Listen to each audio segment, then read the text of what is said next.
I remember the first time I saw it. I was about 6 years old and I was with my dad in his office.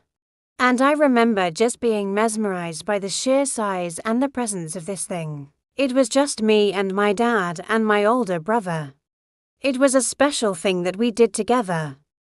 And when I was young, I used to shoot competitively, and I still have the medals and the trophies from when I was a teenager. And one of the things that we would do after a competition was we would go to the gun shop, aka his office. When I was about 14, I started to get into trouble. I started to get into fights, and I think that's when my dad gave me the gun, as he called it. He gave me a gun when I was 14. I had my own gun. It was a huge gun. I think it was like 5 feet tall. And I remember the first time he handed it to me, he said, "Here, take care of yourself." And that was it. That was the conversation we had. And for years, I didn't ask any questions. I didn't want to talk about it. I didn't want to think about it. I never wanted to be reminded of that day. I never wanted to be reminded of what happened that day.